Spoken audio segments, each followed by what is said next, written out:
Okay, looks like we are on. Okay.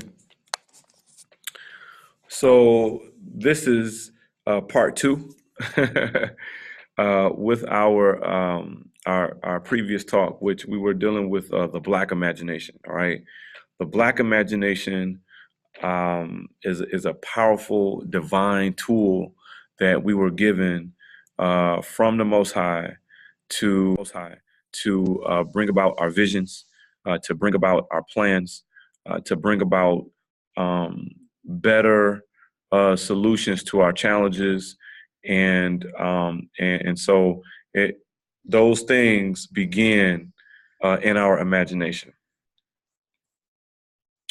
So I want to talk about the second half of that, okay? Because I want to make sure that we are present to the importance of continuing to dream, continuing to envision, continuing to imagine what could be. Okay, that is very, very important. We as a people have to remember that that's important. The second thing that we have to keep in mind is that none of those visions will come about unless we have a persistent work ethic.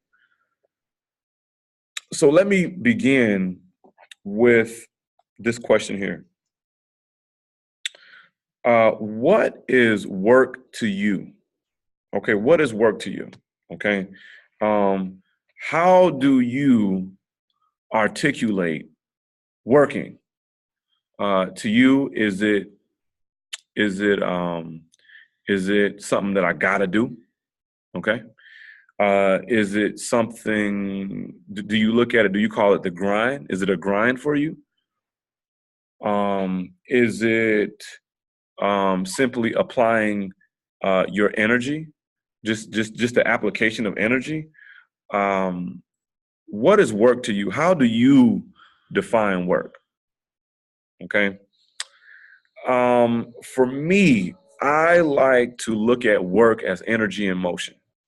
Okay, I like to look at work as energy in motion, and it's interesting because if you look at yourself as a biological machine and you look at the very I guess you could say the most rudimentary aspect of the human physical body, which is your cells.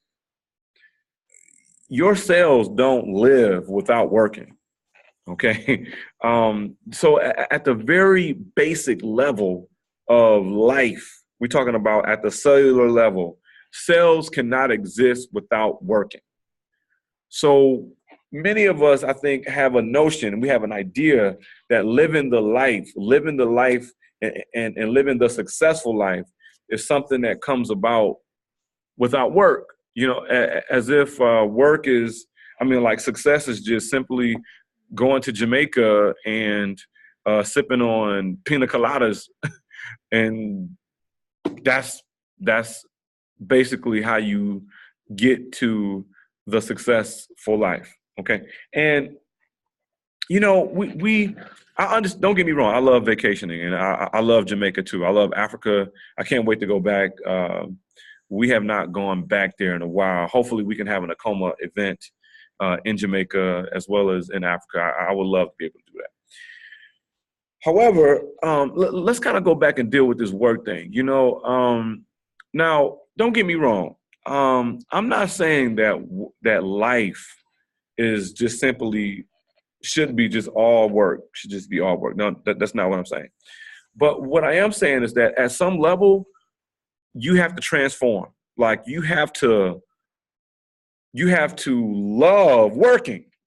Okay, you have to love working on your idea.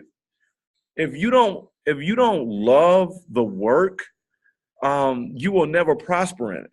Okay, so somehow there's got to be a passion. There's got to be some type of internal motivation that makes you elevate to the level of being superhuman. Now, what do I mean by being superhuman? You see, the average person simply goes to work. Okay, and don't get me wrong. Sometimes your job and your work are one and the same. Okay, but sometimes your job and your work are different. It's a fortunate thing if your job and your work are the same thing. For me, as an economics teacher, okay, my my job is a part of my work, okay, because I love the discipline of economics, but what's actually behind that discipline is the drive, the same drive that I had when I wasn't as historically astute about our history, about our culture, and I was really driving. I was really like after answers. I was trying to figure out who I was. I didn't know where we came from as a people. I didn't know how we got to America and how we all became mostly Christian here in the States. I didn't know where Christianity came from. I didn't know where Islam came from. I was trying to figure out why we participated in these particular faiths. I didn't know our, our traditional religions, if you would, or cultures, if you would. So these were answers that I was pursuing. And it started out with a curiosity. So there was a drive there. There was a drive. And of course, I would go and just really just empty myself into many of our elder scholars' works, John Henry Clark, Yosef Ben Yakin, Asa Hilliard, and the list goes on and on. I mean, even in terms of health, Queen Afua and so forth. So you all know what I'm talking about, okay? And so there was a drive. So that same type of drive, the same type of love for the search, the love of the work of digging up those things to give me some historical clarity. I have now I've sort of like transitioned. I still love those things, but really what I'm after is I'm after some economic solutions to our challenges as a global community. Okay, and so that's my passion now. And so awesome. So the cool thing about my work, my job anyway, is that I teach like economics at the highest level. I teach macro and microeconomics to high school students. And I've sent kids to like some of the best universities across this earth. Okay, I mean in the States and outside the States. And so in terms of economic theory, I know economic theory. Now I'm at the point now where I'm trying to apply my understanding to our economic situation. And sometimes the economic theory that you learn in the textbook, and this is how you kind of know when you kind of reach a certain level of your understanding. You just kind of know that certain models and certain outlooks don't quite apply to our situation. Okay, because a theory is one thing, but then human reality is another. But many things do, and so that's why I appreciate. So in terms of my grand work, which is basically to generate love and connectivity within the community and the world, an aspect of my job connects to my work. Okay, but my grand work is to generate love and connectivity once again within our community, and then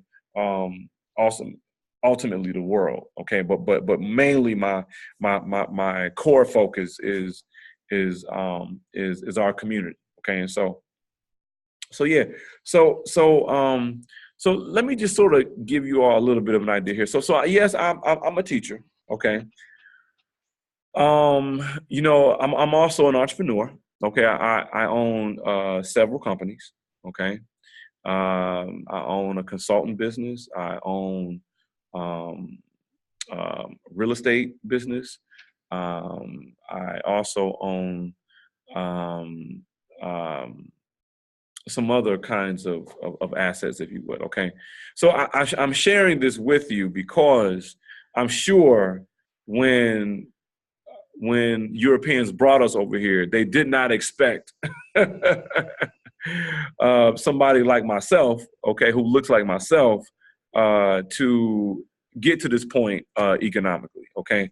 And so, and while I still have a vision to go forward, I'm really happy because I really enjoy my work. Okay. Like my work, I really enjoy, I have my businesses and so forth, but I really, really enjoy generating love and connectivity within our community. Okay. I love partnering and really getting present to because man, y'all are some sweet people. Man, y'all are sweet. Okay. I'm talking about like the positive, progressive, intelligent. Now, and even, you know, there are those of us, and I don't mean to sound like elitist or whatnot, but, you know, and not that you have to be it's not about having, you know, X amount of degrees and because I've like met people who are like 10,000 times smarter than I am, okay, without degrees. Okay, so it's not about that. But what it's really about is just like getting present to that genius. And then hopefully creating a possibility for us to work together, even if it's, you know, sometimes it's us partnering. Sometimes it's just me supporting what it is that you're doing. Sometimes it's you supporting what it is that I'm doing. But once again, it's us working together based on the value for one another. Okay, and that's what Akoma is about. And that's what Akoma is about. So I only got a few more seconds left here. So I just want to say this. So just remember, draw a distinction between your work and your job. Okay, find out what your work is. Find out what your work is, and then be about that mission. Okay, be about that mission. When you are persistent regarding your work, when you are persistent in bringing something that comes out of your imagination into existence, simply by the law of nature, and we're all reflections of nature, simply by the law of nature that persistence overcomes resistance. It has to come through.